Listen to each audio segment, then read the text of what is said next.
First kisses are spoken about with such gravitas, assumed defining moments. They stay nestled inside of muscle memory, sticky sweet summers, lilac gums, brambled braces, innocence tilting, shifting into this new thing. The melodic chorus of tongues colliding for the first time, often awkward and rash, but still fondly spoken upon.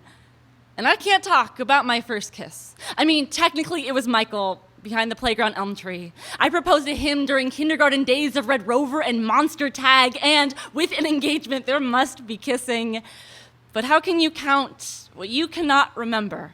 I have talked of our kindergarten kiss for decades. No imagery remains, just the words in my mouth. I can still see his pudgy pitbull cheeks and Harry Potter glasses, but don't remember if that was our only kiss or how it made me feel, so I can't count it as my first. And I can't talk about my first kiss.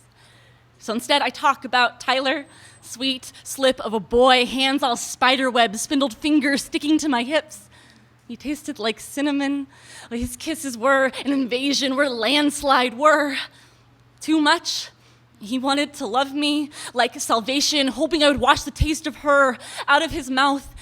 And I wish I could have loved him back. I wish there was a reason to not love him back, but there was none. Love is funny like that. Sometimes it's just absent, like you forgot to invite it to the party. My first kiss should have been Tyler, so I say it was his, the ripples of Lithia Creek caressing our ankles one fine spring day. But the lie does not sit well on my tongue. It always points me back towards you. And you are my angriest memory.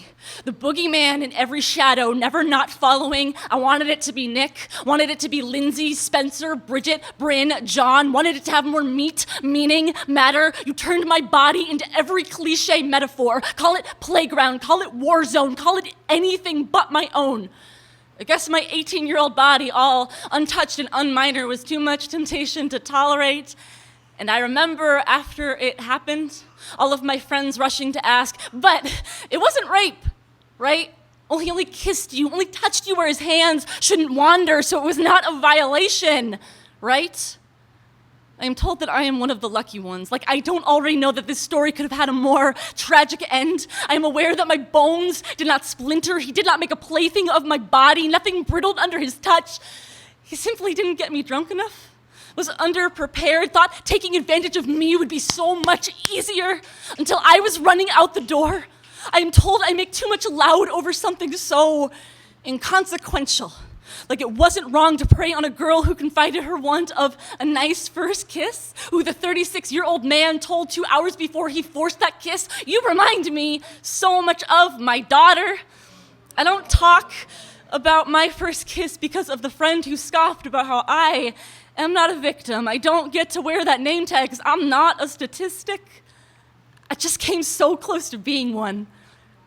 3 months after it happened, I learned of his molestation of a 10-year-old girl. My roommate recommended I talk to the police, and I did, but was told no penetration, no statutory, no crime. Just another girl left wondering when the next man will come along and finish what he started. I once tried to tell Tyler of my first kiss, and he responded, I don't want to hear about the men that you were with before me. So I shut my mouth, and I locked it tight. I'm sorry, I told him. I won't inconvenience you with the inconsequential again. I promise.